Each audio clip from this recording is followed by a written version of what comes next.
Looking for and did Jared Kushner collude? Great questions. Collusion is the buzzword everybody's been thinking about, but really, legally, it isn't pertinent. Either you committed a crime, which is, for example, helping Russia to interfere with an election, or you conspired, some people say colluded to commit that crime.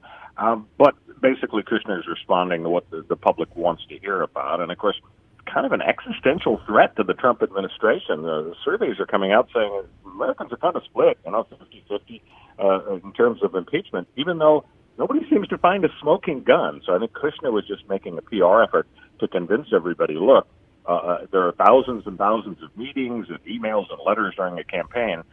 So things happen. You bump into Russians, but it doesn't mean that we were involved in any kind of hacking or interference by Russia with the election. So let's assume, for argument's sake, that everything the Democrats say about Jared Kushner and Donald Trump Jr. is true.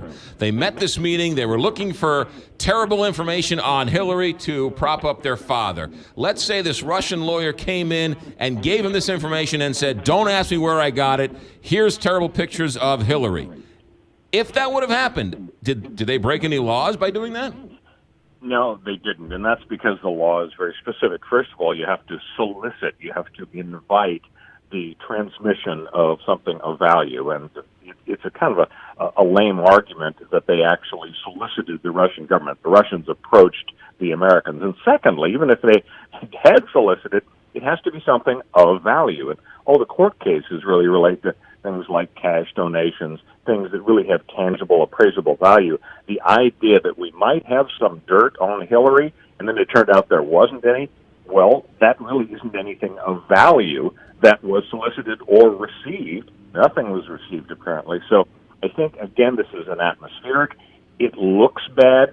People look and see, well, gee, Russia really did try to influence the election. They hacked. They distributed. It was drip, drip, drip every day for the last 5 weeks before the election, all anti-Hillary, and therefore people conclude or assume the Trump folks must have or probably were involved, and yet, again, no smoking guns yet.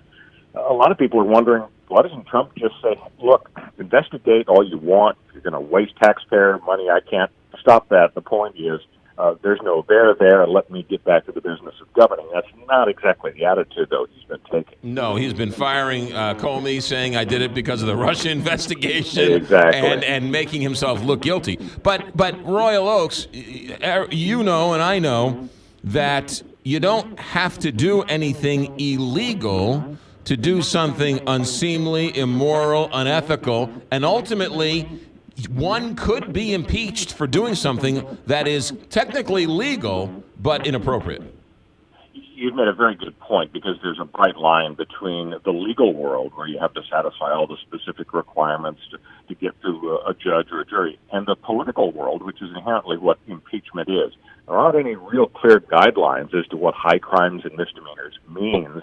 That really is the standard for impeachment. And as we know from the Clinton experience in the late 90s, where the Republicans paid the price for arguably overreaching, and as we know from all the talk in recent years about impeachment, you don't need a strict legal standard for that. It's really whatever the Congress is willing to put up with. And, of course, that ultimately is the best thing Trump has going for him. At the moment, he has a pretty large majority going for him in the House of Representatives, and that's step number one. They would have to vote to impeach him by a majority vote, and then only a two-thirds vote in the Senate would result in his removal from office. Yeah. Do you say the polls are split 50-50 on this? Well, if you look at USA Today yesterday, it said, the headline is USA split on Trump impeachment, and it's basically 34% to 34%. They say that, a lot of folks, nearly half, 46%, say Trump isn't likely to complete his first term for whatever reason.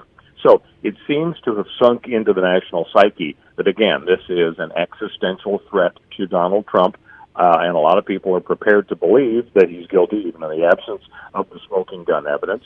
And it's pretty amazing at this point. If you have about a third of the country on either side on the impeachment issue, of course, Congressman Brad Sherman, San Fernando Valley in California, has already taken the step. He's introducing impeachment articles before the House. Yeah. Royal Oaks, never a dull moment. Thanks for breaking it down for us. You bet. ABC News legal analyst from Los Angeles, Royal Oaks, had to get up early for us this morning, 7:20.